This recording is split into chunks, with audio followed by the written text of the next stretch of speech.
or what are the challenges that you have seen, or why do the patients usually in a palliative care setting, especially people who are working with oncology and departments and all, will know the most common concerning thing for the patient will be nausea, vomiting, especially after chemotherapy and all this. So this is definitely a problem for our patients, and that is why we are planning to take an entire session, because it is that much important, and it is one among sometimes a commonly mismanaged symptom as well. So yeah, so today's objective is we'll be mostly focusing on GI problems in relation with palliative care, and the areas that we'll be covering is nausea, vomiting, and constipation. So before that, to get a clear idea, we'll just go through a case scenario. Here we have a 55-year-old frail lady. She's diagnosed with gastric carcinoma and is on chemotherapy. She was admitted in general ward for treatment of urinary tract infection. She was admitted with vomiting, abdominal colic, and fever.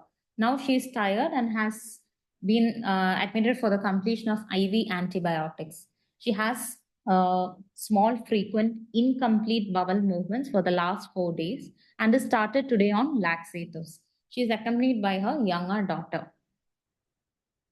Is the scenario clear? So the lady is being diagnosed, 55-year-old lady is being diagnosed with gastric carcinoma. She is on ongoing chemotherapy and she's admitted for urinary tract infection and she's taking antibiotics. She's also complaining of infrequent, incomplete bowel movements, and she is recently started on laxatives. Here, what all do you think are the issues? The issues that I said are being highlighted also, and we will see what are the investigations that we are going to do for her and how we are going to manage. This is a very common presentation, how the patients will be coming to you. You should have an idea, or you should imagine a patient coming to you with these kind of symptoms. That is why I put this on first hand. Now, coming to what is vomiting. Can anyone unmute and speak? What is vomiting or what is emesis?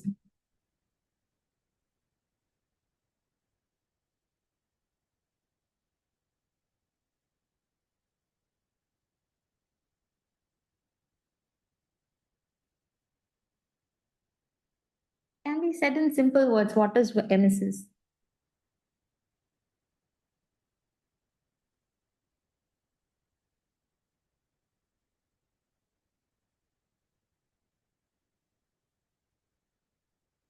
Please switch on the videos, those who are not doing.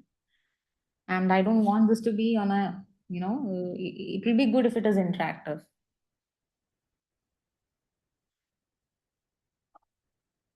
No monologues, what she's telling. So basically, let it be an interactive one. No, it's good for you. Not that these are all strange or difficult things. No, so maybe in that front, it may be good to come forward. And there are some messages in the chat box, Sangeetha. Yeah, Sundaram has Just now. Involuntary expulsion of stomach contents per oral, expelling of stomach contents. Vomiting is bringing out the food from the stomach. But see, as she says, no, it's nothing wrong if you all unmute and speak also. So that will be a good way to have an interactive session. It will be lively, that's all. So please come forward. Thank you, ma'am. So, emesis or vomiting, it is a biological defense mechanism to remove the toxic or harmful substance from the body after ingestion. The process of emesis can be explained in 3 phases.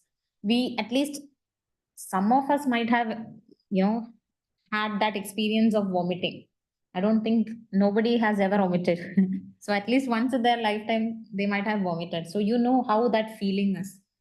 So that process, for example, you take some kind of street food from somewhere and it is not properly, suiting your body, the body himself or itself will try to get it out. That is how, or the body's, it is a kind of body's defense mechanism whereby the toxic substance is being removed from the body.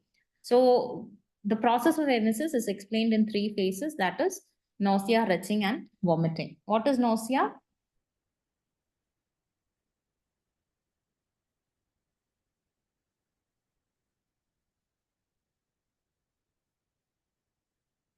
Nausea means it is a unpleasant sensation or imminent need to vomit. Here the person will feel, oh, I feel like something, but I'm not able to vomit. It is just the sensation that the patient will be saying. So that is nausea. In retching means it is a spasmodic respiratory movements against the closed glottis with contraction of the abdominal musculature without expulsion of gastric contents. Here what happens? The body is trying to push the thing out. The muscles are contracting, but what happens? The content is not coming out. The stomach content is not coming out, but all other movements, the respiratory muscles, the glottis, everything is trying to push the thing out, but it's not coming. Understood? So that is retching. Whereas vomiting means the content will come out along with all these activities happening. That is forceful expulsion of the gastric content through the mouth associated with contraction of the abdominal and chest wall musculature. Now tell me, what are the types of vomiting that you know of?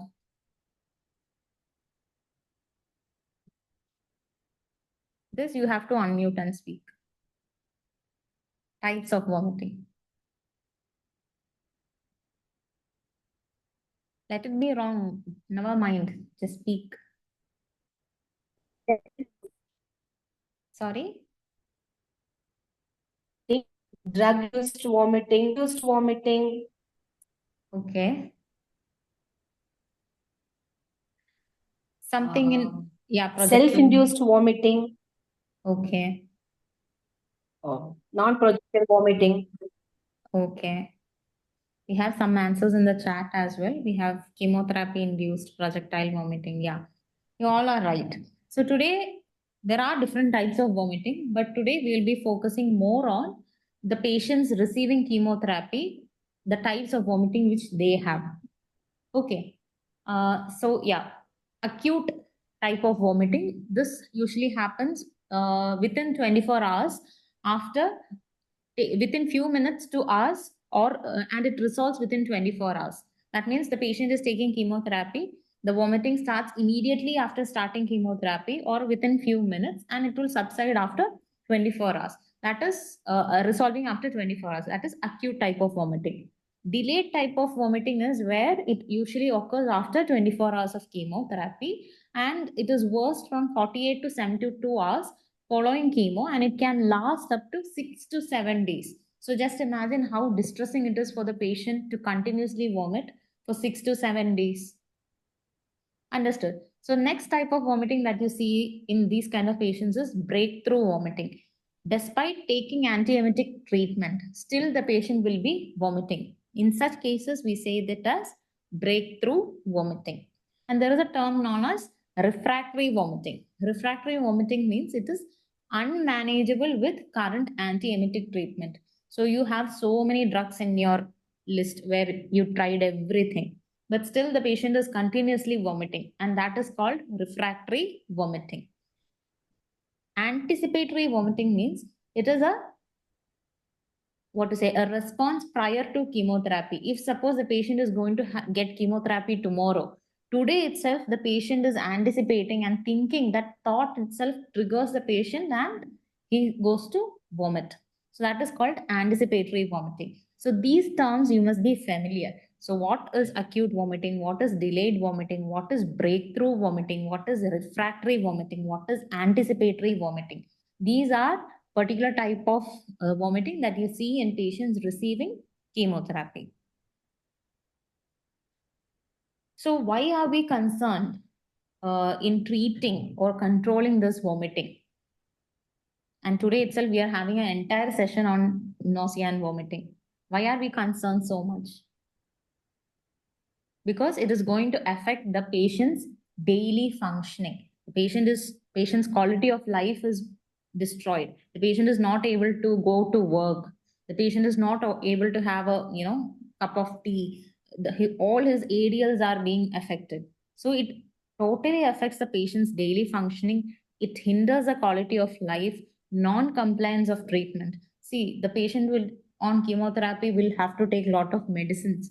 What if he is continuously vomiting? The chemotherapy drug itself comes out. So there is compliance issue due to this. Maybe suppose the patient is taking some pain medicines. So pain medicines he's not able to take because he's continuously vomiting. So these things, compliance issue to the treatment is so much, and that is why we are more focused in treating the vomiting. Inadequate symptom control, fear or anxiety, poor absorption of medicines, it escalates the distress. See, your family members, your loved ones who is taking care of you, you're continuously vomiting. They are also upset. Oh my God, my husband hasn't eaten or drunk anything. What can we do, doctor? Or he'll come with solutions like put IV fluids. We don't know if it is going to benefit or do more harm for the patient. So these things are to be kept in mind, and this is why we are more focusing on treating nausea and vomiting. Now, why do you think the patient is vomiting? What are the causes that you know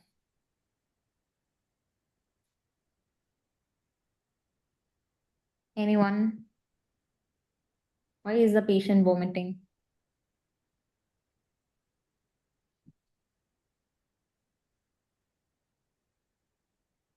Why is the patient vomiting, or what are the causes for vomiting? Am I audible?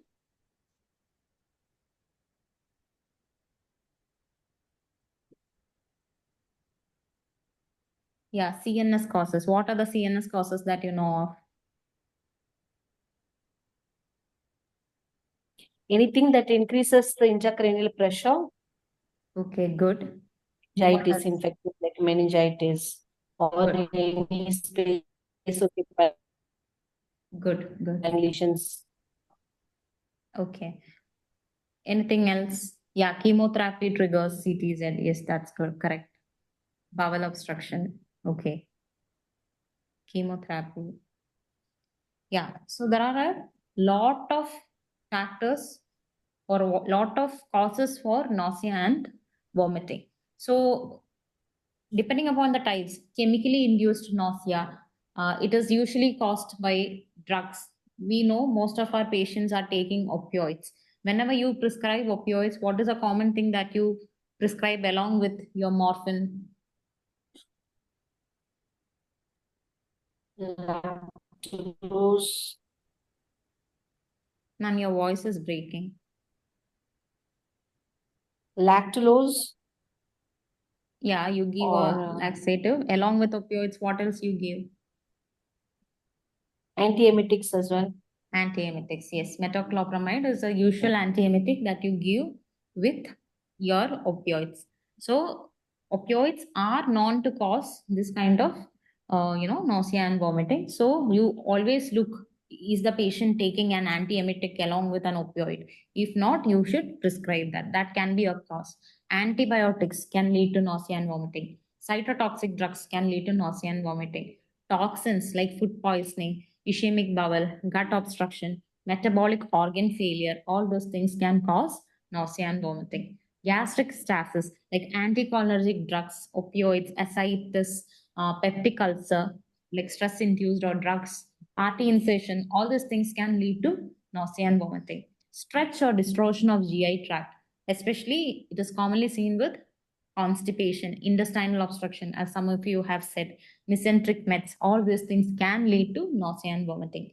Serosal irritation, liver mets, ureteric obstruction can lead to nausea and vomiting. Irritation of GI tract, usually the infections or NSAIDs can lead to that. Increased intracranial pressure, like the cerebral edema, any space occupying lesions or intracranial bleeds or infections, all these things can lead to nausea and vomiting. And there are other factors like movement associated. Some of you have mentioned that also, like the vestibular disturbances leading to motion sickness can be a cause for nausea and vomiting. Anxiety induced. So we have seen, especially children going for exams, they get anxiety and they start throwing up. These things can trigger nausea and vomiting. Environmental factors like food, smell, cleanliness, distaste, all those things can cause nausea and vomiting. And this environmental factor, quite often, what happens is people give very less importance for that.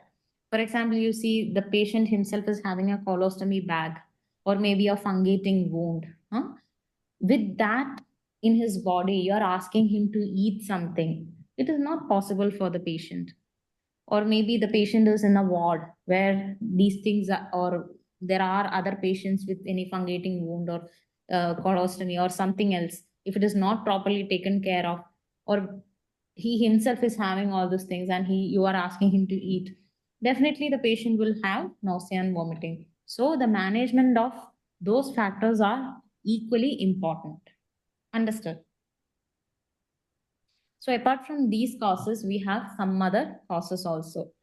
So which includes oral thrush, halitosis, mucositis, dysphagia, dyspepsia, hiccups. Oral thrush is something which very commonly missed out and very commonly underrated. Here, what happens is when we see oral cavity, you see the thrush. Most of the time, what the patient or the family member will say is he has properly not cleaned his oral cavity. That is why it is there. Actually, it is not that. You have to educate the patient and family that since you're having this particular disease, your immunity has come down, and that is why you're having some kind of fungal infection leading to this oral thrush, and it needs to be properly taken care of by giving medications or the oral hygiene. How do you, or what is your management when you see a patient with oral thrush? Somebody unmute and say, how do you manage oral thrush in your center? Clotrimazole Roche Okay, twice daily okay, for What 7 to 14 Fluconazole, days. oral fluconazole. okay. How do you give it, ma'am? We give 150 mg OD for 7 days, 7 to 14 days, depending on the. Okay. Along with And that, what also will you for advise? oral application also you can give candid mouth paint.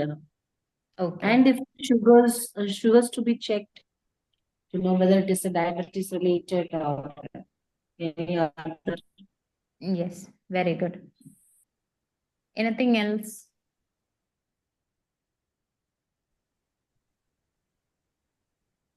Yes, Gauri Inayar. She has said warm water with pinch of salt and soda by baking soda.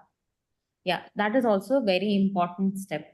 See, when you identify a patient, we should foresee certain things like these things can develop in future. Once the patient already develops and then going and treating it is going to be difficult for the patient as well as the caregivers.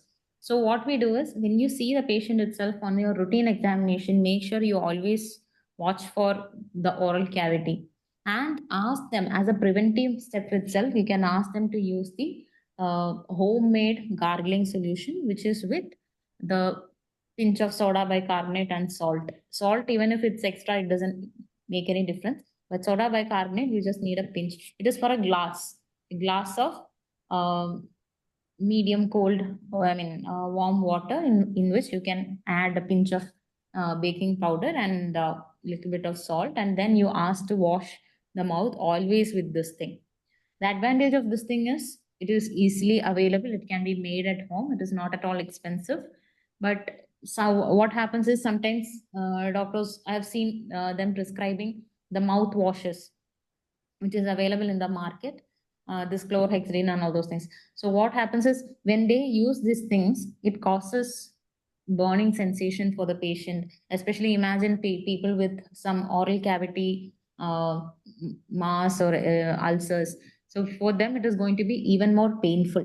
So this thing, it doesn't cause any much pain or any much distress. It is inexpensive as well. You can ask them to use it.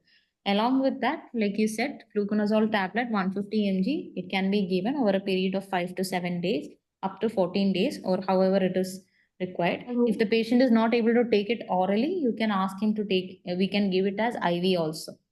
So that is also possible. And along with that, if the oral thrush is so much, you can use the candid mouth paint orally. So this is very important to manage oral thrush. If not taken care of properly, it can lead to nausea and vomiting. Then other things like halitosis, mucositis, dysphagia, dyspepsia, hiccups. These are also other causes leading to nausea and vomiting. So what are the antiemetic drugs that you know of? What are the common antiemetic drugs that you have prescribed to your patient? Ondansetron, Okay. metoclopramide, Okay.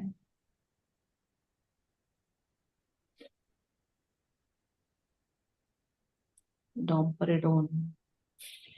Okay.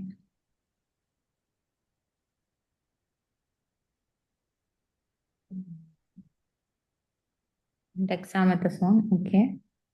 Steroids. Cyclizine. Okay. So how do you choose which antiemetic is to be given in which condition? Have you ever had that kind of dilemma in your practice?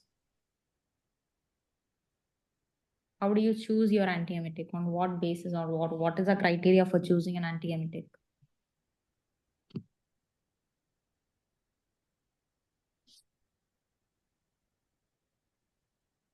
So choosing an antiemetic, first thing that you have to keep in mind is identify the cause.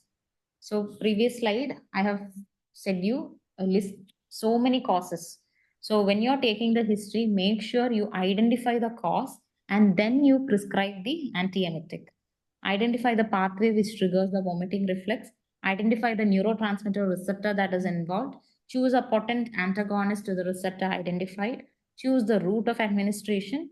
Titrate the dose, monitor the patient, and administer regularly. So these are the things that you should be keeping in mind when you are choosing a antiemetic.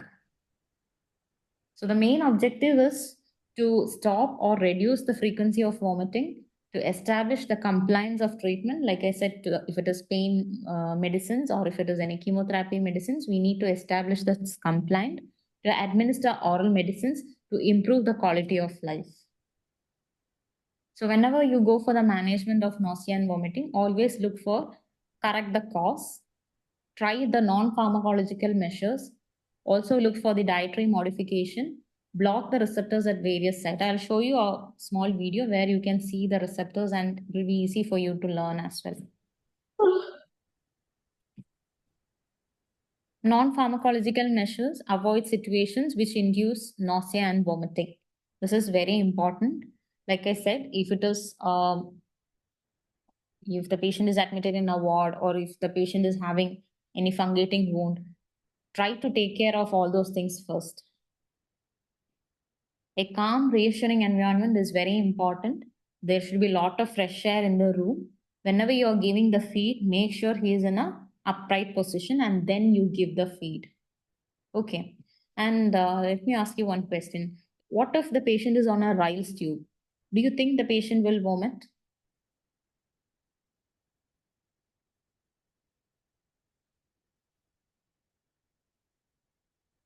Yes. And do you think you need to give any antiemetic in that situation?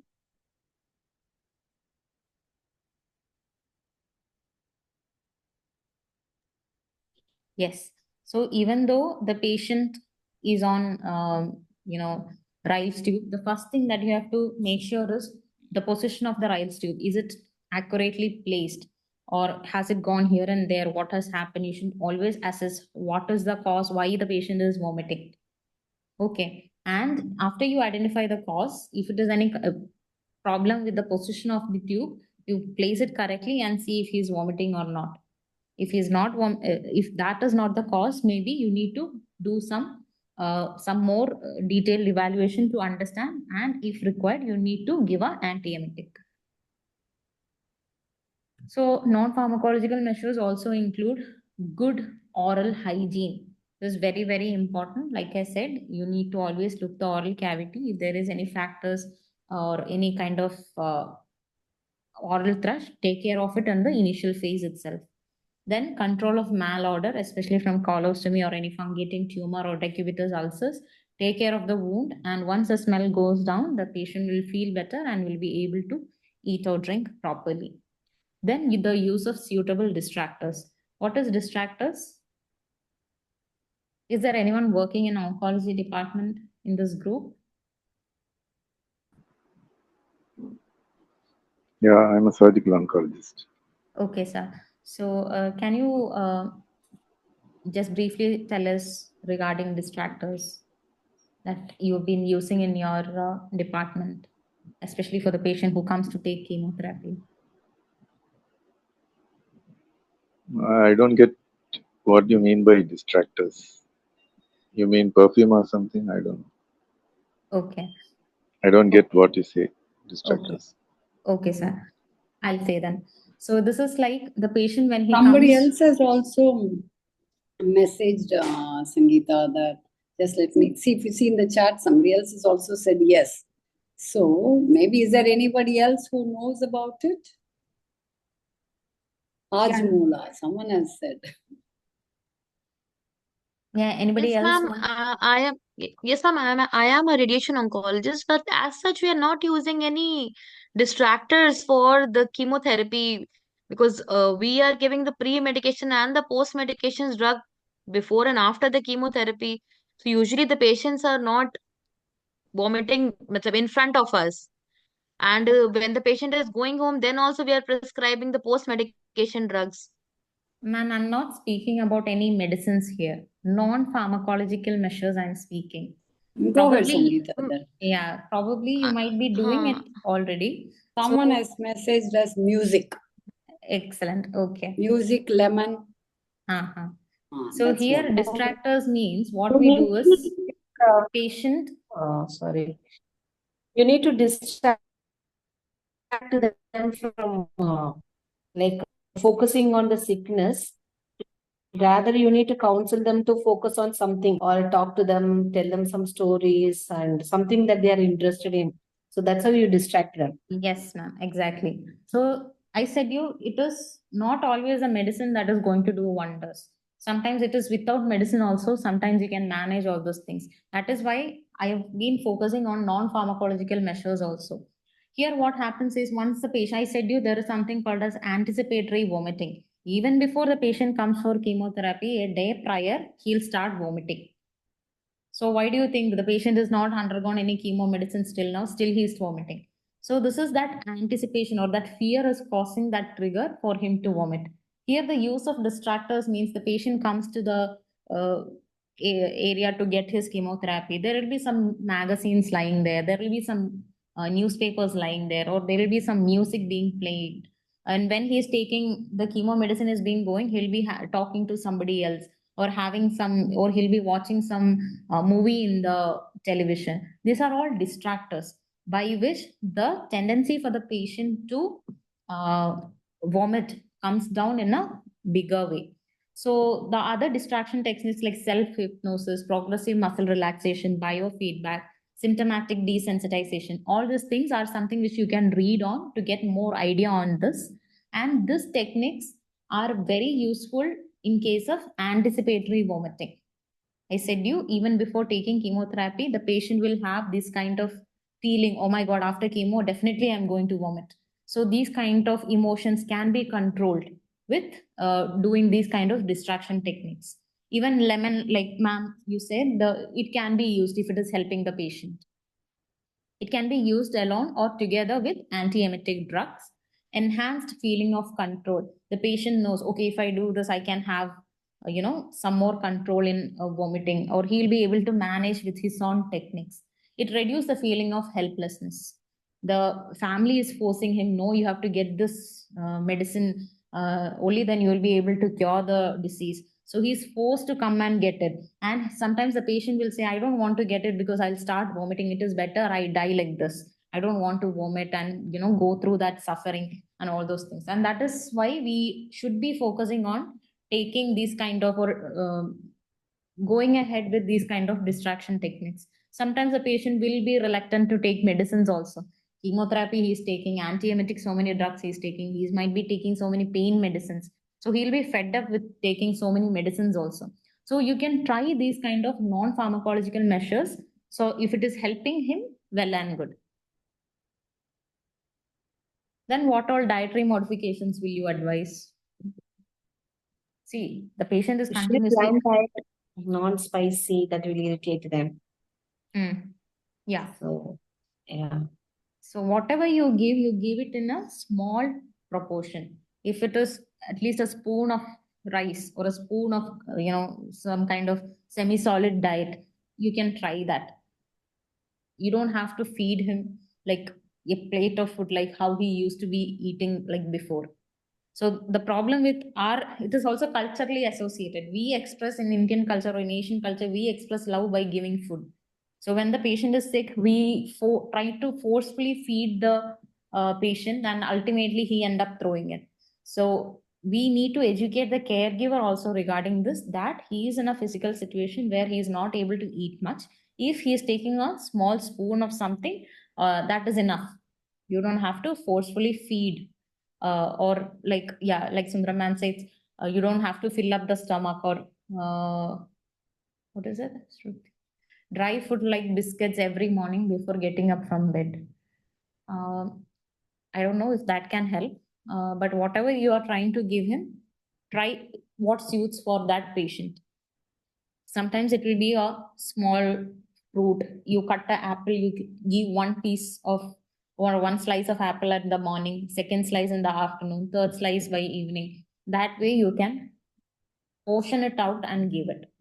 Okay, so always make sure you give it as small meals, uh, consume mostly during the daytime. Towards the evening, you can avoid heavy meals or whatever it is. You try to create a pattern. Avoid fatty, sweet, spicy, or carbonated drinks. This is very important. But sometimes, again, from patient to patient, this can also differ. We have had patients who wanted or who had some relief when he's taking Pepsi. So that also we have seen. Even if in textbooks and all those things we say you should avoid all those things, but with carbonated drinks, some people say with soda they get some kind of relief. Here again, it is different from patient to patient. Then eat foods that are easy on stomach and easy to digest. Yeah. So what else should you be taking care of? You should always keep your mouth clean and do oral care after each episode of vomiting. This is also very, very important. So oral care is very important. And once you vomit, make sure you clean the area properly. And if it is on the clothes or bed sheets, you change everything. Because if it is there and the patient again gets that smell and everything, and sometimes he will vomit again. So that is why you should maintain proper hygiene for the patient. Wear loose fitting clothes, have fresh air with a fan or an open window, limit the use of sound, sight, smell that causes nausea and vomiting. Give the contact information if nausea vomiting is not controlled. This is also very important. Some might think, why should you give your contact number? You can straight away ask the patient to come to the OPD or go to a nearby hospital facility. The importance of giving your contact information is it improves the rapport between the medical team and the family. It incorporates the trust. See, if suppose he tried everything, whatever you said, the non-pharmacological and the medicines that you gave, everything he tried. And last you say one word, see, this is my number. If you need anything, you can call me. Or this is our inpatient unit's number. If you have anything, you can call and come in at any time. So if you say this word, it improves the trust and they have some kind of confidence. Okay, if things get worse, I can go there, I can call them. Yeah, now coming to pharmacological measures, there are 5 key players in treating or you should be understanding how the patient is going to vomit. The names should be very familiar: area prostoma or the CTZ. In the GI tract, we have certain receptors. In the cerebral cortex, we have certain receptors. In the vestibular nucleus, we have certain receptors. When these receptors get triggered in this area, it sends stimulus to the vomiting center.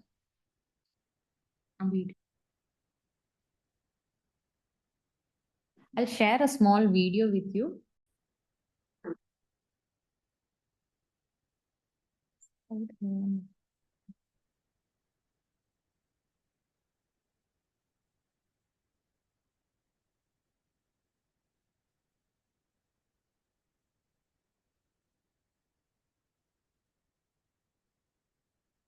Yeah. So in that video, it showed the physiology, how the vomiting is being happening. So when I say with this picture, sometimes it can be confusing. So that is why I put that video where you could see what is happening in that center, how it is going and getting triggered. So if you see this, you will just, simply mug up things. So with the picture, you'll have that idea where all these things are being located. I showed you like in the gastrointestinal or the gut wall, what are the receptors there. In the area prostrema or the CT said, what are the receptors there, how it is getting triggered. In the cerebral cortex, what all receptors are there. In the vestibular area, what all receptors are there. And how when these things get triggered, it is coming to, the vomiting center and ultimately leading to vomiting. So now when you look at this, it is easy to identify or what are the receptors. You have anticholinergic receptors, you have neuroleptic receptors, the prokinetic drugs, the H1 antihistamine receptors. So that is why I say you or a 5-HT3 antagonist, all these receptors are located at different areas. So make sure you know what is a cause. Only then you prescribe your antiemetic. Only then it is going to be beneficial for the patient. If the patient is having something related to motion sickness, you're going and giving some other drug, sometimes it might not help the patient. So that is why make sure you understand where is the receptor, on what receptor you're trying to block, and only then the patient will have that antiemetic effect. Understood. Now along with that, we have some adjuvant antiemetics like dexamethasone, benzodiazepine. All those things are equally important. We'll come to that. Yeah, along with that, I said you a term called as refractory vomiting. Refractory vomiting means you have tried all the medicines. Sometimes in this, most of the medicines you might have given, still the patient is vomiting. Then what are you going to do? When such a situation comes, you should know that we have certain antipsychotic drugs which helps in controlling vomiting for the patient. For example, haloperidol. It is an antipsychotic, very effective for patients who is having refractory vomiting. It is a typical antipsychotic, pure D2 receptor blocker, and the antiemetic dose is 1.5 to 5 milligram twice a day or twice a day by the mouth, or up to 2 milligrams intravenously every 8 hourly. So these are the doses, just for your understanding. Even olanzapine can be used as antiemetic. Levopromethazine can be used as antiemetic. You'll get these slides so you can go through the doses in that. And as I said, we have corticosteroids, especially the most common one that we use is dexamethasone. Why do we use dexamethasone? Because it has a longer duration of action. And how does it act? It acts by reducing the peritumoral edema. I said you one of the causes was the gastrointestinal stretch happening mostly because of the intestinal mets. So in such condition, to reduce that, if you reduce that edema, automatically the vomiting will come down. Especially in liver mets and all, if the capsule is stretched, the patient can have irritation and triggering the diaphragm and all those things, and the patient might vomit. So when you give that corticosteroid or dexamethasone, it reduces the peritumoral edema, and thereby the patient will have that antiemetic effect. Next thing which you can see is octreotide. It is also a very good anti-secretory drug. Only thing is it is a bit expensive. Not everyone can afford that. So the cheaper option but equally effective option is your buscopan or hyoscine butyl bromide. Again, it is anti-secretory, and it has also shown equally good effect, just like octreotide. And other drugs which is used are cannabinoids and benzodiazepines. So now you know what are the correctable causes, what are the non-pharmacological measures, what are the pharmacological measures. So now you are going to treat your patient. How are you planning to treat your patient? You have to give your medicine. And now the question is, the patient is continuously vomiting. So will you be able to give the medicine orally? No. So as per the patient's condition and preference, the oral route is usually the best and easy way, but it is not always possible if the patient is continuously vomiting. So we have to choose the next option, that is IV routes, subcutaneous routes, or continuous subcutaneous infusion routes. This can be tried. We have certain suppositories available in the market. We have sublingual films and oral patches kind of thing. We have transdermal patches which can be used. Nausea and vomiting, the guidelines is mostly document the likely cause. Very, very important. I'm again and again stressing on this, because if you identify the cause correctly, only then you will be able to treat the patient correctly.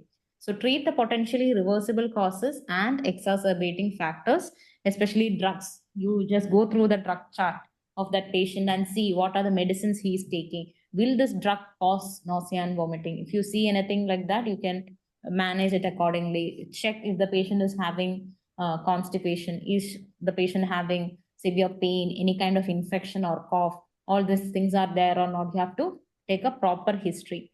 And once you start giving your antiemetic, review the dose after 24 hours. So suppose you have started maybe giving the antiemetic for BD dose and it is not showing any effect. So that means after 24 hours, maybe you need to increase the dose to TDS, or maybe you need to give it as continuous infusion. How it is going as the patient is responding, how the patient is responding. As per that, you may have to, give your treatment.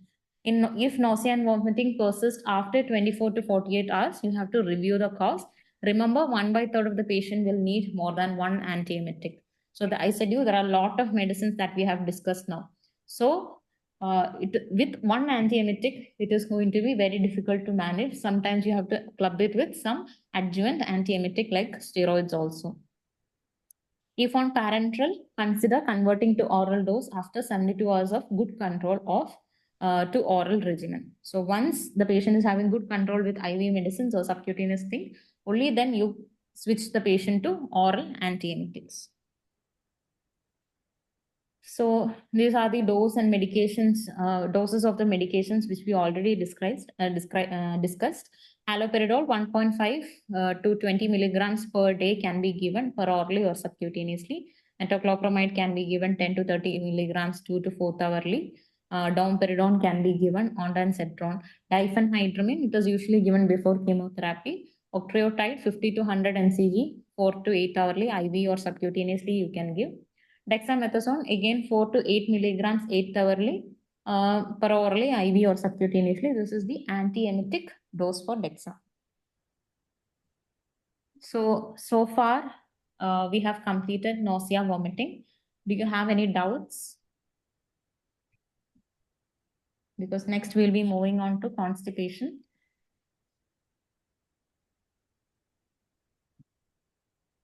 Yeah, we have a question. Will metoclopramide cause extrapyramidal symptoms in patients? It is usually seen, but the thing is, practically speaking, I haven't seen anyone with extrapyramidal symptoms, but we should keep a watch for it. We should see how the patient is responding. I said you once the patient is admitted, you start the patient on metoclopramide.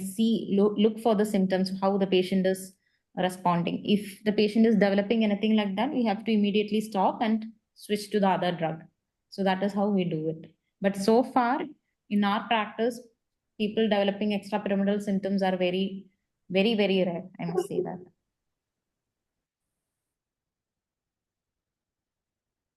Radha, madam, you want to add anything on that?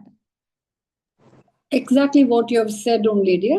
From in practice, yes, when we study it's there, but metoclopramide causing extrapyramidal is quite rare. Same as she said in this, I have also used it right left center for a long time. That per se causing extrapyramidal is very, very rare. See, in medicine, there is no 100%, there is no only, always, these and all don't exist in medicine because each patient may be unique. But it is nearly, as we said, it's not seen. So she has also asked, should we keep the patient for observation after giving the dose? Not actually required. Not required. See, we use it. Go ahead. The level doses. Huh? Means usually metoclopramide doesn't cause extrapyramidal drugs, but if they continue using it, no. See, it all very good. See, it is like you use it for the vomiting dose, 10 milligrams 3 times. What we have used, I've used it a lot in intensive care also. So if you use it to the dose what is prescribed for vomiting, it doesn't cause generally. So that is what I would like to add on. So what was the query? Have you seen this, or why is that came up? Have you seen any problem? No, ma'am. Today, while prescribing metoclopramide for a patient TID, there was a query among us: will it cause extrapyramidal symptoms if it was taken for a long period? That's why I No. asked. No, normally it's given as TID. I've used it both oral and IV also. From what that's what, if it is used in this dose, it doesn't cause. See, next thing, no, now what should come up in your mind is, see, if the need is there for that for a long time, why you're continuing? Normally, it is a symptom which subsides. For example, no, even when we start with morphine or something like that, we just I'm not telling, we just say this is how patient responds. They will need it for first 3 or 5 days. Then after that, we say have it in your hand, use it SOS. Similarly, even for chemo, radiotherapy, all that, it is more when they are going through the procedure and things. So it is exactly for symptom relief. So you should find out if you're needing. You said it's been given for some time. If it is the first time you're giving, it's okay. But if you're prescribing nth time, no, then you really have to check. Why is the patient not getting relief from that? Then am I missing something? So should I try something else? Now you have seen, no? So find out what is the cause, what will be the best for that cause. Thank you. That is, see, everything, no? That's why we say, no, these sessions, I've been repeating, like you may all think I'm like a parrot telling the same thing again and again. But there is a reason. I keep telling. So when before having this session, you would have had one picture. See, all of you, as I say, no, all of you know, we are not teaching anything new to all of you. We are fine tuning. So there'll be a difference for you before this session and after the session. That is the important thing. So all of us know. See, have we not studied the CTZ, vomiting center, retching, sight of food can cause smell? All we know. But you're putting 2 and 2 together. See, especially with chemotherapy and radiotherapy, they have people just say. Even yesterday, I've seen a patient who's telling, I don't want to have this treatment. Why? So much of discomfort I have. It brings me down like anything. So I sat and spoke. See, I said, you try all this. We'll try to help you with all this. Then you make the call. Don't make the call without trying anything. So from that point of view, if you think you're giving that again and again, then look at what. Maybe will dexamethasone help him there. Or maybe will another group might helping. What is the anxiety causing? So like that, if you do fine tuning, it will help. And that situation, you may not be using the same thing, no? So that is one important thing. Revisit, go back and see what is that I can change to cause better outcome. Okay? Yes, ma'am. Go ahead, Sangeetha. I don't, is there, yes, just they've answered, it's okay. They've asked that anti-emetic slide, they've asked you to show that again. Yes, Sangeetha. yes, I've shown that, ma'am. Okay, that's it. Okay. So now we'll continue with our next topic, that is constipation. So our aim for learning constipation is we'll understand what is constipation, why it is important, and what causes constipation and how do we assess it. This is something which is very difficult for, the patient to open up. Most of them, they feel shy to say that they are constipated. Even the family members will not know. The patient will be continuously, hiding it from the family or not even discussing it with the medical team. So what is constipation? Constipation means it is a difficult or painful defecation and is associated with infrequent bowel evacuation and hard feces. It is a subjective feeling, and you should ask how different it is from their normal. Usually when we are learning and all, we have particular definitions. If the patient has not passed stool more than 3 days or maybe more than 1 week, all this kind of different people come up with different definitions for constipation. But always you ask the patient. They are the best people to tell what is constipation. You should ask what is their normal pattern. and how it is different now. Is it the same way, or what is different? What difference are they noticing after, in these few days after starting the treatment? All those things on a routine basis. You should be asking every patient. Only then you will not miss out things. Just like I said, you should look every patient's oral cavity. Sometimes there will be nothing, but still you make it a practice so that you will not miss out certain things. So this bowel pattern also, you should make sure you ask every patient, and only then once the patient feels that rapport and he has that trust, and if he feels okay, then he will discuss, at least open up that thing with you. So you ask how is his bowel patterns. And what happens is, most of the time, the patient who is coming to a palliative care department, around 45% of the patient will be having constipation. So what are the symptoms in constipation? The patient will say there is feeling of incomplete evacuation, that bloated feeling will be there. Sometimes the patient can complain of nausea and vomiting. There can be abdominal pain or cramps. There can be bowel obstruction, or sometimes symptoms like overflow diarrhea and urinary retention. Does anyone know what is overflow diarrhea?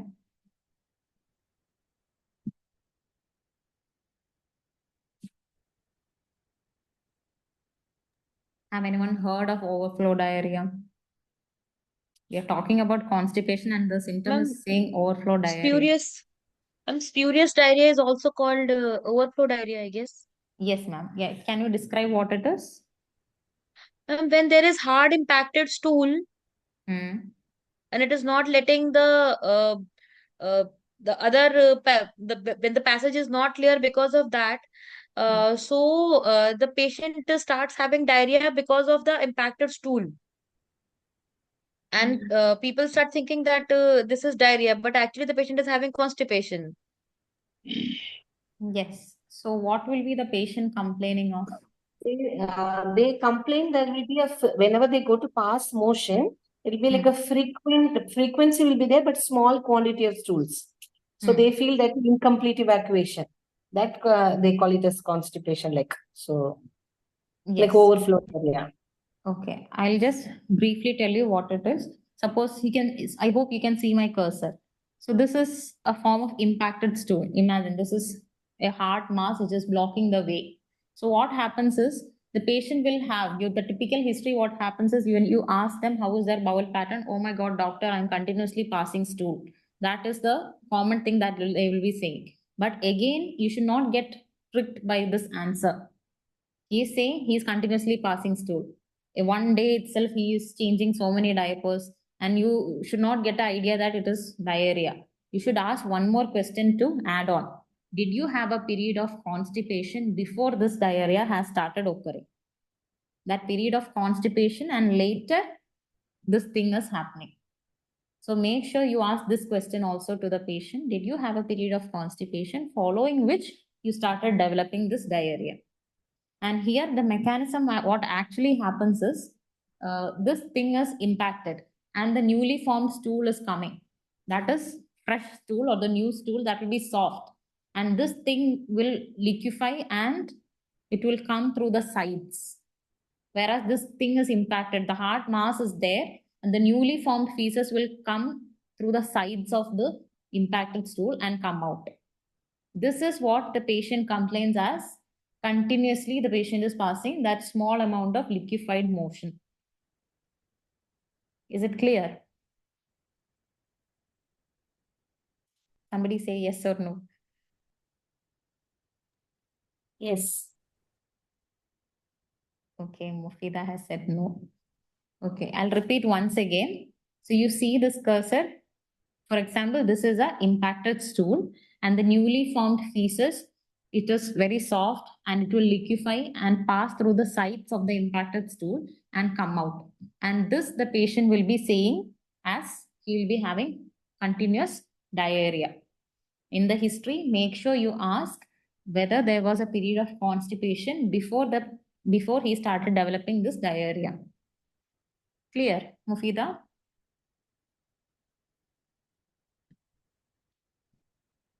I hope that's clear. Okay, thank you. Now there is one symptom, that is urinary retention. How do you think urinary retention happens?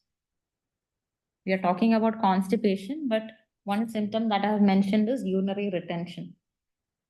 Any idea? Is there anyone who is going for home care in this group?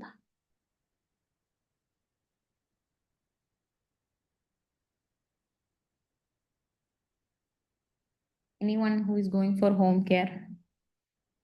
No?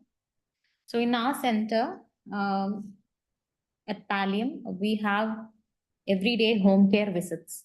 So one common phone call which we receive is from the caregiver is that saying that my, you know, father or husband, whoever it is, he's a catheterized patient. Now his urinary catheter is blocked. And sometimes in one day itself, we'll get 2 to 3 calls saying the same symptom.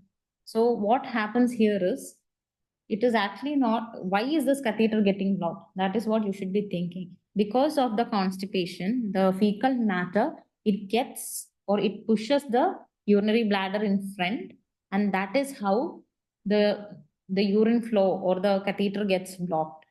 Once the the constipation is relieved, you do a rectal examination, you do a manual evacuation, or you give up enema, automatically what happens? The tube starts flowing again. If you don't know this, what happens is you will go to the home and maybe you change the catheter. Again, the pattern will repeat. So whenever you go visit the home care, you should educate the family member. They'll have no issues with bowel movement. They'll say he's not eating anything, then how will he pass motion? It is normal that he is not passing motion. No, it is not like that. Even if you're not eating anything, some amount of metabolic waste will happen and it should go at least once in 3 days. So if it is not going, means it will lead to this kind of fecal impaction, and that is why this fecal matters are coming and pushing the bladder and the urine catheter is getting blocked. And this can lead to urinary infections also. So these are the common symptoms that you should be educating the family. The patient will complain of that incomplete evacuation, blotting feeling, nausea, vomiting, abdominal cramps, bowel obstruction, overflow diarrhea, and urinary retention. Again, we need to look at the causes. Very, very important. We have pharmacological causes. I said you, drugs like opioids, very common antiemetic, and it has high tendency to cause constipation. So you look at his drug chart and see if he's taking any opioids, and make sure he's having his laxatives regularly. If he's taking any antidepressant drugs, anticholinergics, antiemetics, antacids, somatostatin analogs, all these things can lead to constipation. Metabolic causes like dehydration, hypercalcemia, hypokalemia, uremia, all these things can lead to constipation. Diet, poor appetite, low fluid and fiber intake can lead to constipation. Environmental factors, this is also very, very important. See, even for us, if we are using our regular toilet, it will be easy for us. But if we go somewhere outside, especially when you're getting admitted, you are trying to use the common washroom, and it is very difficult for the patient to use those kind of toilets. So that environmental factors also you should be keeping in mind. And whenever you go for rounds, when you ask the patient, have you passed your stool? And he said, no, I didn't. And you should ask why, what is going wrong. And sometimes it is not the diet or the medicine. Sometimes it can be the environmental factors why he's not able to go. And there is one more thing, as inability to attend the call. This is also a very common thing. For example, it's a paraplegic patient, or somebody who is recently bedbound. He gets the bowel sensation, but nobody is at home to take him to the toilet, so that he can pass the motion. So in such situations, also he'll start holding on to his that reflex, and slowly, what happens? The fecal matter gets impacted or solidifies. So all these environmental factors are also very much important. And something called as privacy. This is also very important. As if suppose imagine the patient is in a ward and you are giving him a bedpan, and you are asking to pass the urine or motion, and it is very difficult for the patient to get accustomed to those kind of situations. So make sure these kind of environmental factors are also given importance. Privacy, this inability to attend the call, hospitalization, all those factors should be kept in mind when you are treating constipation. Neurological factors, something like malignant spinal cord compression, sacral nerve infiltration, all these things can lead to constipation, which are the neurological problems. Structural factors like pelvic tumors, RT-induced fibrosis, painful anorectal conditions, intraluminal conditions, obstruction can lead to constipation. Other factors like depression, weakness, immobility, inactivity, sedation, age are also factors for constipation. So why are we concerned with treating constipation? Because in advanced disease, if your constipation is not properly taken care of, it can lead to severe colicky abdominal pain, anorexia, nausea, vomiting, urinary retention, anxiety, confusion and delirium in elderly. This is also very, very common, especially if you go see patients in ICU. The patient all of a sudden is very delirious, and people come in, neurologists come in, everybody start prescribing so many antipsychotics or medicines for controlling his delirium. But quite often, if you correct his constipation, the person will come back to normal. This is very evident, and many studies have also shown this, especially seen with elderly patients. Even sometimes they can present with urinary retention. That is also there when the urinary constipation leading to urinary retention, and then the patient gets upset, irritated, and a lot of problems happen. So this is a symptom which you should not be taking it lightly. That is why you should be asking the patient on a regular basis how his bowel patterns are. Sangeetha, just on time, how long will you be having it? We'll have to do the case discussion also. Just maybe in 2 to 5 minutes, if you could wind up. Yes. Then we can do that also. Okay. Yes. Yes. So we said opioids like morphine. How does it cause constipation? It decreases the propulsive intestinal activity. Additional time is available for water reabsorption, and it inhibits the secretomotor neurons, and less fluid enters the gut. So this is how the morphine causes constipation. It reduces the sensation of rectal distension, and fecal impaction can occur. So this is a mechanism by which morphine causes constipation. So assessment, what is normal for the patient? You ask him, and the frequency, amount, consistency, is it blood stained or not? When was the last bowel movement? Is the patient experiencing any abdominal discomfort, cramping, nausea and vomiting, excessive gas or rectal fullness? Does the patient regularly use laxative? What medications are the patient on? Is constipation a recent change? Or what are the types of diet that the patient is on? These are the questions that you should be asking the patient. And common issues which we come across is from the patient or the caregiver is the patient is not eating enough or eating at all. Then how will he or she pass motion? And sometimes people say, I have diarrhea, like the scenario which we discussed previously. These are the common issues which we hear in our regular practice, especially when we are going for home care. So what you should be understanding is, even if the patient eat less or doesn't eat at all, the patient will have some amount of the metabolic activity, and the epithelium is being shed by bacterial action, and thereby the bowel should move in 3 to 4 days. So this is called Bristow stool chart. You can show the patient so that we will also get a better understanding how or what is the type of stool that patient is passing to assess the rate of constipation.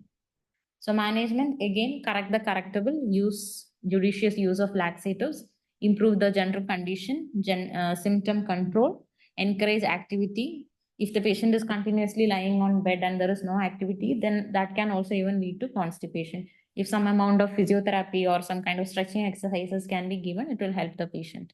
Diet, even if we say to improve the diet or increase the fiber content, sometimes it is difficult for patients, especially elderly patients, when they take fiber-rich diet, it causes some amount of dehydration for them.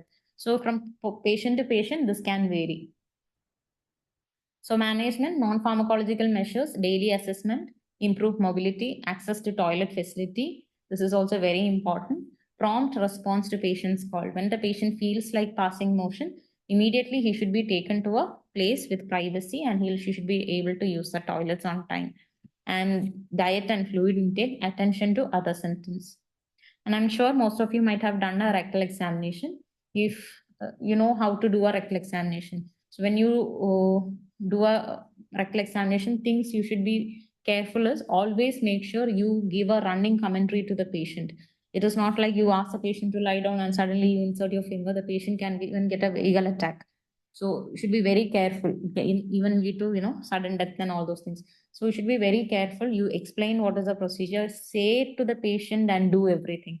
It should be like a running commentary. So once you insert your finger into the rectum and see what is the feeling that you're getting. If the rectum is empty and collapsed, it indicates the normal functioning bowel. If the rectum is empty and dilated, it indicates that feces is higher up in the bowel. And rectum feels balloony. That means there is a lot of room for your fingers to move around. It indicates gross constipation. Feces in the rectum, it determine the consistency and manage accordingly. If you want to do a parectal or manual evacuation, you can do that. If you do a PR, if you find tumor, it will be like a irregular heart, immobile mass. You should manage it accordingly. This is very, very important. The hands that chart morphine should chart laxatives. These things, like constipation or and all, it is very much preventable things. So make sure because if you don't do it, the patient is going to suffer. So this is a classification of laxatives. Bulk forming laxatives, we have fecal softeners, osmotic laxatives, stimulant laxatives, and prokinetics. Prokinetic is, like it increases the forward movement of the intestine, thereby relieving constipation. The most common laxative which we use in our practice is stimulant laxatives like bisacodyl, along with the stool softener. So bulk forming laxatives, it is not commonly used in our setting because it is unsuitable for elderly and debilitated patients as they need to drink extra fluid, not normally used in palliative care patients. Osmotic laxatives like lactulose, the problem with that is it causes dehydration and cause cramping and nausea. Fecal softeners like liquid paraffin we use, but it is not used alone as a laxative. It should be combined with a stimulant laxative. Stimulant laxative, which we commonly use is bisacodyl, has a direct action on mandral plexus and submucosal plexus, has both motor and secretory action and should be avoided in complete obstruction. So this is how we prescribe your, medicines. Like you can give it as HS dose. If it is not working, you can give it as BD dose along with a softener or TDS dose along with a softener. Rectal measures like manual removal, suppository, low or high enema can be given. Spurious diarrhea, we have already discussed about that. So constipation is a symptom, not a disease. No laxative work if you do not give enough or you do not give it at all. Will generally need a softener plus stimulant. So in this case, when we started with this case. So here now you can see what are the issues discussed and how are you going to investigate and how will you manage. Can anyone quickly unmute and speak? After listening to the class, has anything changed in the way you manage this patient?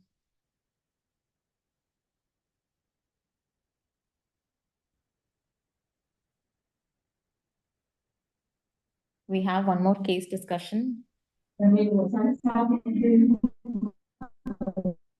your voice is breaking. Ma'am, you had mentioned about diarrhea. In the third one, she has small freak bowel movements for 4 days. Or giving that would have helped to overflow diarrhea. The other things already I mentioned about antiemetics and how to manage the colicky pain. And the first paragraph about the urinary tract infection, if the patient has had drug-induced constipation, that could have held in urinary tract, your urinary retention would have led to urinary tract infection. Excellent, ma'am. Excellent. Yes. I just want to add one more point. See, this lady is 55-year-old and she has such a big problem and she is accompanied to hospital by a younger daughter. Do you go to hospital with a, you know, person like that? Or sometimes if there will be some kind of problem that is happening in the family. I'm just rushing out things, but still for your understanding, this is also very important. There might be some kind of family issues or something like that, we don't know. But a younger daughter is the one whom she is being accompanied with. So what if she's at her home? You should take an effort to understand what is happening at home. Is the daughter alone, or does she have any other responsible, reliable caregivers at home? If not, what is the reason? All those things should be given importance. On the first hand, I said you inability to attend calls is a reason for constipation. And if constipation is not treated properly, what happens? It can lead to urinary infection. Now she is admitted with urinary tract infection. Understood? It's like a cycle. These are small things which from the patient you will be able to, or you should be able to identify from the patient. What is the scenario at home and how is she having her day-to-day activities going on? Who is taking care of her at home? If that younger daughter, do you think she'll be able to carry the mother to the toilet when she's feeling like passing stools? All these things are connected. Maybe she's waiting for somebody elder to come home and then go to the toilet. Meanwhile, she doesn't feel like going. All these things are problematic. That is what I'm trying to say. Okay. We'll move on to the case presentation.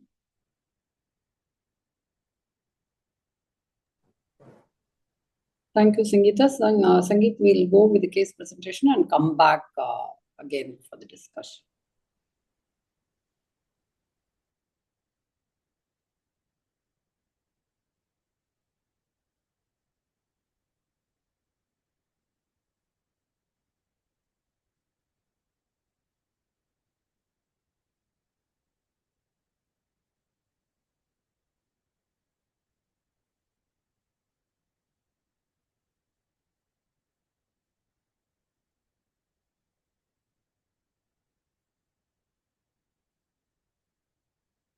Today's our case presenter is Dr. P. Haritha Reddy. Over to you, ma'am.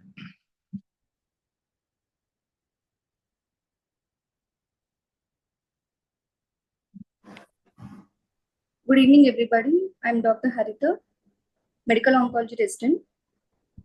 Today I'm going to take a case where a 45-year-old female, she was diagnosed as stage 3 carcinoma right breast with evaluation found to have on biopsy that is invasive breast carcinoma. And in immunohistochemistry was showing like ERPR and HER2 negative, that is triple negative breast cancer with proliferative index that is K67 more than 50%. And she presented with the complaints of vomiting since 7 days and nausea since 7 days.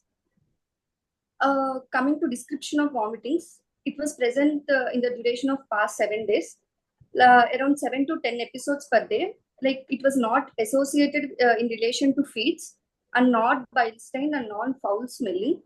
And nausea, like it was associated with as a preliminary symptoms to vomitings, but it was not associated with any giddiness, reeling sensation, and tinnitus.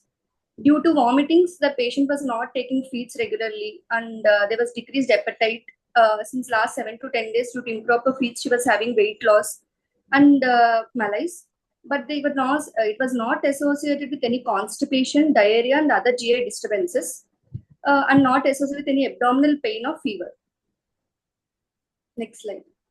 On examination, like ECOG patient was 2 to 3. She was conscious, oriented, febrile. It was mild pallor, no icterus or pedal edema.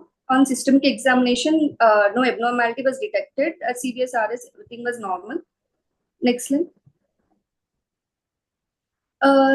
Coming to the investigations done with the patient, prior to the specific investigations, we have done with the basic investigations like complete blood picture, which was found to be normal. Electrolytes like sodium and potassium was on little lower side, maybe due to vomitings, and urea was 33 and creatinine was 1. LFT was normal with the albumin on the little lower side, 2.8. Next slide. Specific investigations ordered was ultrasound mammogram, which showed right pyrites 5. We have taken two-cut biopsy from the breast lump, immunohistochemistry for ER, PR, and HER2. For metastatic workup, we have initially underwent basic investigations like X-ray chest and ultrasound abdomen, and finally done with a PET-CT whole body to assess metastasis. Coming to the whole scenario, a 45-year-old female who was diagnosed as stage 3 breast cancer on metastatic workup found to be non-metastatic. So a plan was taken to proceed with the neoadjuvant chemo. As it was stage 3, plan was taken as with anthracycline-based regimen, which is adriamycin and cyclophosphamide. Patient BSA was 1.6. So according to guidance, we have started with the 90 mg adriamycin and 900 mg cyclophosphamide. The patient received 3 cycles, which was completed in June 2024. After third cycle, patient developed like intractable vomitings from June 20 to 7 days. We usually proceed with the pre-medication before the start of chemotherapy with IV fluids, anti-emetics, and antihistamines. Usually prescribed anti-emetics are adjuvant anti-emetics like injection dexamethasone, usually give 8 mg BD or TID. And serotonin antagonists like ondansetron is usually more given in hospital settings. We can also prefer palinosetron. And neurokinin or NK1 receptor antagonists, which is usually available, is aprepitant. And other antipsychotics like olanzapine and 5-HT3 and dopamine receptor agonists, metoclopramide, are usually preferred. So for highly emetogenic chemotherapy drugs, we usually proceed with a 3-drug combination. So coming to summary, a 45-year-old female who is a known case of CA breast post 3 cycles chemotherapy. Despite we have given 3-drug adequate pre-medication, patient developed like intractable or refractory vomitings associated with nausea. So at this stage, the patient, what will be the effective management? And in what way? Because of this intractable vomitings, the patient has poor compliance. So what reassurance can be given to this patient so that the patient compliance gets improved and can proceed with the chemo? So the main physician dilemma was to continue the treatment as per protocol or to stop the treatment so that the patient condition improves and then restart the chemotherapy. But as we delay further, there may be the progression of the primary disease, initially as it was non-metastatic. Next. Thank you, dear. I think, Sangeetha, you can go ahead with the discussion and you can go point by point. And after this session, Dr. Haritha, you yourself, what is that you think you could have done? You can start the discussion and then we can move forward. Having heard had this session, what do you feel? Actually, we don't prefer 2 to 3 drug antiemetic for every chemotherapy. We classify usually chemotherapy as highly emetogenic, moderately emetogenic, and low emetogenic. As adriamycin and cyclophosphamide combination is usually one of the highly emetogenic drugs. So the patients, along with the pre-medication and even post-medication of chemotherapy for 5 days, we have to continue the antiemetics. Injection dexa, we usually give day 0 before the day of chemotherapy, and along with on the day of chemotherapy for 5 days post chemotherapy, we have to continue the injection dexa. As the patient might go home, we can continue tablet dexa 8 mg or 16 mg or 4 mg at least, and along with the dexa, we have to give aprepitant on day 1. We usually give 125 mg. And on the day of chemotherapy, and next for 2 days, we usually give 80 mg. And we can give induction 5-HT3 serotonin antagonists like ondansetron or palinosetron. Even post chemotherapy, at least for 5 days, we have to continue with antiemetics. And along with the pharmacotherapy, we have to counsel the patient. We have to give non-pharmacological measures. So the patient might be helpful for the further chemotherapy cycles. No, 1 minute. So Yes. what do you think? Like, see, after the session, what type you heard? There are so many types, no? Yeah, yeah. So now, what would you say that she had everything, still had vomiting? So what is that you heard today that you could say that this could be that? Actually, usually acute vomitings will be like completed by 24 hours post chemo. This patient was having for 7 days post chemotherapy. Even delayed vomitings usually recur by 5 days to 7 days post chemotherapy. But this patient, as she was having 7 days, like approximately after 1 week also, maybe they may be associated like anxiety induced, or like maybe the like further cycle she was having anticipatory vomitings. So we can add antipsychotics better, because we were having only like pharmacological antiemetics, not So like we have refractory. So yeah, this is refractory. that's what I was trying to Yeah. get out, Sangeetha. So basically refractory vomiting. So see, Refractory. that's why I would like to say again, I told last time also, all of you send plenty of cases. We try to pick which will be very appropriate for the day. So see, you had someone who had refractory vomiting. Yes. Okay. So now you yourself said what you will do. Okay. God, take it from here, Sangeetha. You can now move on forward. I was just trying to get the word out. That's all. This is Sangeet, we can come out of the presentation and then discuss broadly your concerns. What is that you would have done differently and move forward. Okay. So, I was just watching how you were trying to extract the answer from her. Typically, how when we go sit for the vivas, they will be pinpointingly asking me. They want the answer, but it is somehow beating around the bush. Ultimately, she came to that. So, okay. So, refractory vomiting, as I said, it is like you tried so many kind of medicines. Still, the patient is continuously vomiting. The routine sets of medicines you have given. It's like the Mahabharata Yuddha, where the Arjuna is trying to give so many types of, he's trying so many kind of weapons that he's having. Ultimately, he'll take his masterpiece weapon. So here what we use is the antipsychotics. So with antipsychotics, or antipsychotics are the best medicines for the refractory type of vomiting.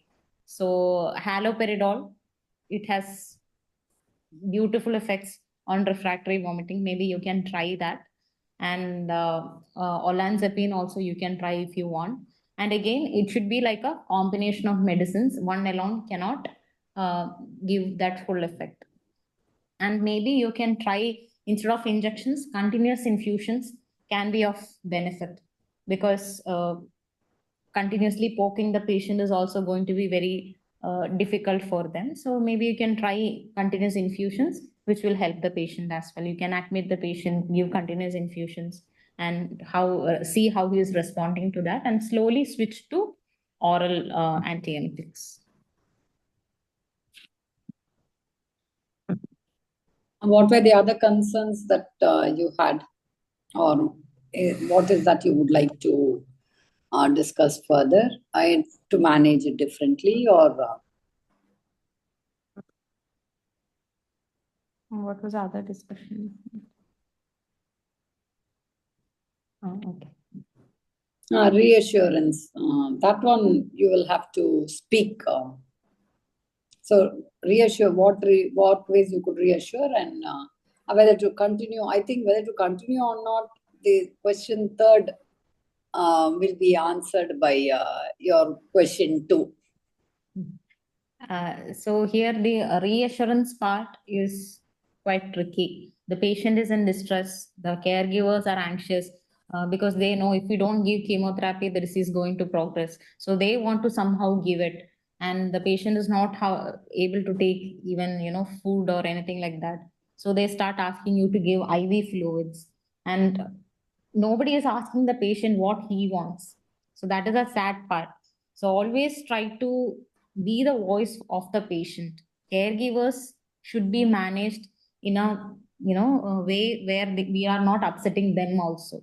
So it is our role to talk for the patient, talk to him, understand what he needs, understand why, or is there any fear factor for him, and try to get more insight on certain things. Sometimes it is not the medicines, it is some non-pharmacological measure that is going to help him. You can take the help of psychologists who can help with the self hypnosis or those kind of techniques whereby he is able to control. He'll have more control on his vomiting and all those things. So it is a combination of non-pharmacological and pharmacological measures that you should be taking care of.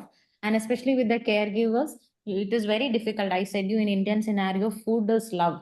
So whatever you try to say or to make them understand, it is going to be a difficult thing. So make them understand, make the caregiver aware. Once he's physically fit, he'll go back and have his regular food. But for the time being, you should understand that he won't be able to eat properly, or maybe he'll just take sips of fluid, or maybe some small, even it can be a small piece of bread if he's taking, that is enough.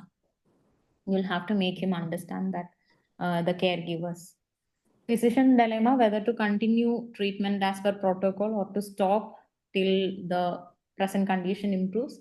That is again, from person to person, it is going to be different. If you want to stop it, sometimes I feel maybe you can stop for a few days and then restart it. If it is helping the patient, definitely you should take that call. And when the patient is continuously vomiting, the patient is also restless, irritated. In that, if you go forcefully and give it, it is not going to, maybe it can even have opposite effects. So always be with the patient, understand them, and do what is best for them. And I know how it is, like the chemotherapy, they'll have certain protocol. One day this thing, second day the other drug. You will have certain protocol. If it is not helping the patient, maybe you'll have to take a step back and then review after a few days and then restart the medicine, all those things. Harita, any other thing that is concerning? Thank you, Sangeetha. Exactly. As you said, no? Like you be an advocate for the patient. Okay, be an advocate for the patient so that, and finally, you make the patient speak, so that what patient speaks is listened by everyone. So that's how you're being an advocate. You're just an advocate, and finally, the patient's choice or patient's autonomy is what should take priority. And finally, your final query of disease progression. See, you have to explain everything. Okay, you tell them this is what you see, but if you're going to give symptom support also, it's matter of days identifying its refractory vomiting, and starting to treat may give you the benefit, and then you move forward from there.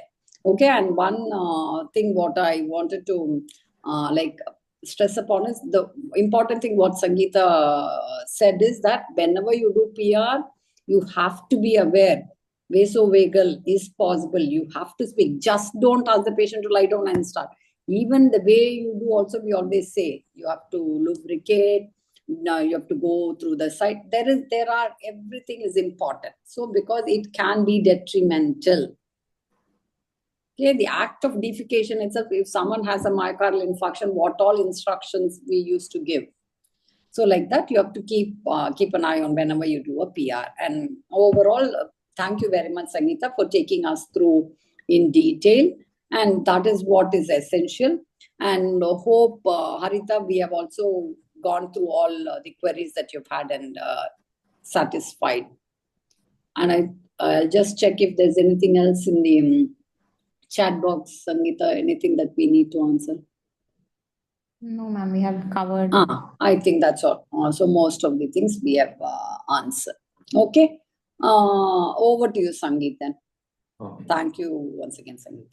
Thank you, Dr. Sangeetha, for the wonderful session. Thank you, Dr. Radha ma'am, for facilitating the session. Thank you, Dr. Harida, for presenting the case presentation. Thank you all participating in the sessions. Thank you. Let's see you in the next session. Bye.